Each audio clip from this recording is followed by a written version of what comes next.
Family problems. I've had my own family problems.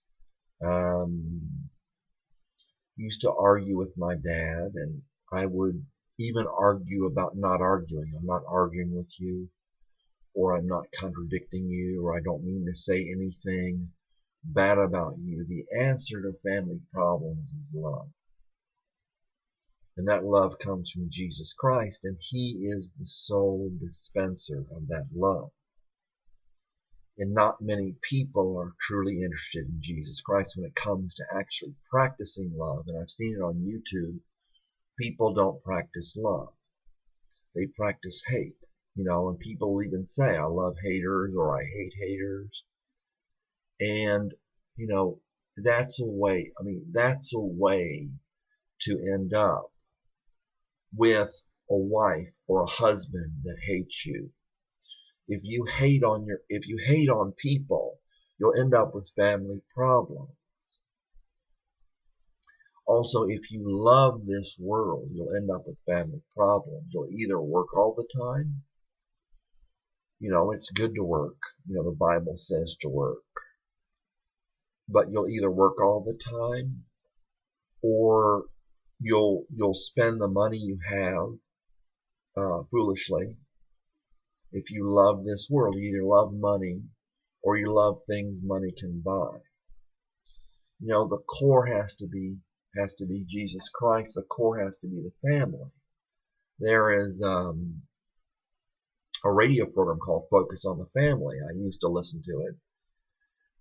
Doesn't deal that much with the family directly. It doesn't deal with arguments and things like that. Let an argument go. And you might want to look at my video that I just put up about dealing with difficult people. Or I think it was called Wisdom and Love for Difficult People. Wisdom and Love for Difficult People. And that was today, August 27th, 2015. So you can look through my videos if you can't find it. You might want to look to where you can get to August 27th, 2015. And if my video is August 27th, 2015, you found one of them I did today. Family problems cause a lot of problems. A lot of people think the answer is money. The answer is not money. God will provide for those that need it. Most divorces supposedly are about money, and it's not spent wisely, or it's not spent frugally, or somebody says you're spending and I'm saving, or that kind of thing.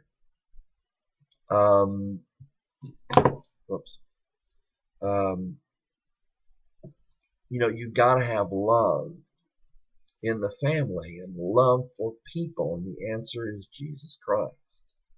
And I'm not saying my persecution that I'm going through is easy, but I know there's a loving wife, God willing, and I believe there is, because He gave me signs. I know there's a loving wife at the end of the trail.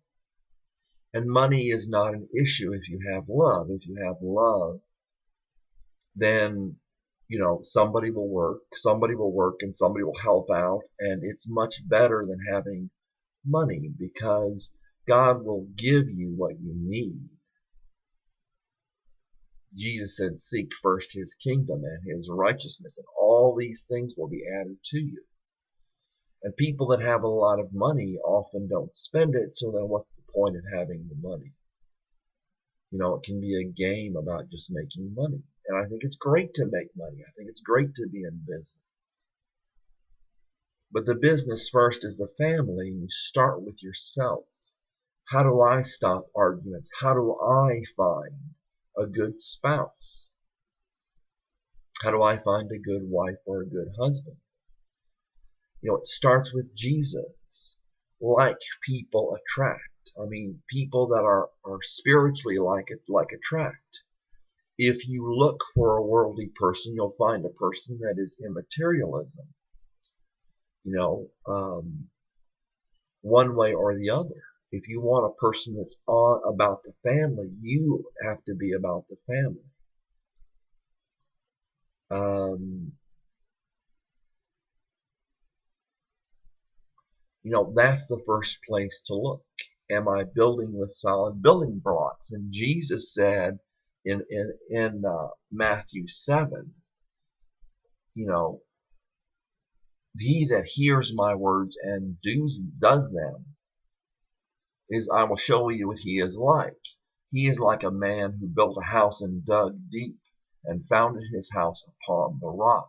Because there's more to life than money. And I think a lot of people think, I'll marry, I know somebody did this. I'll marry somebody with a college degree because I want somebody that can take care of me. And she divorced him and struggled financially. You build your building blocks on Jesus Christ. You think about Jesus Christ and God. If you are to be married, and I think most people are to be married, you'll find a wife or a husband that shares your values, that is about Jesus Christ too, which is about love. If you don't have true, honest love, things will fall apart, and that includes turning away from sexual love for however long you need to do that, knowing that God will find the right person for you.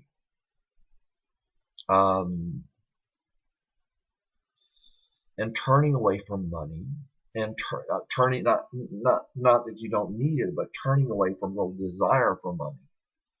It says in the Bible, I can't think of right where it is right now, but that the love of money is the root of all kinds of evil, or the root of all evil. But it's specifically talking about the types of evil that are in that chapter.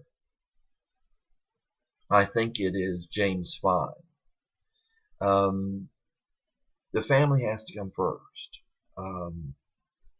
and you got to set your heart right. It starts with you. If you want your wife to change or your husband to change, it starts with you. You have to pursue righteousness. And whether she leaves you or stays, or he leaves you or stays, is up to them. But either way, you're blessed because you're pursuing love. And I don't believe in remarriage while your spouse is still alive. Jesus talked about that.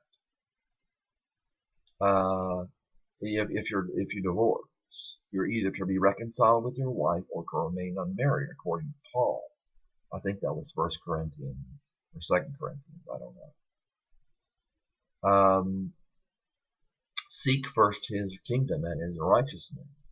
If you're looking for a wife or a husband, you seek first God's things.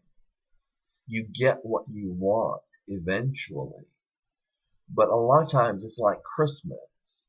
You think you found what you want on Christmas Day, and that same day you're disinterested in what you got, which is why I ask for practical things and books for Christmas or birthday.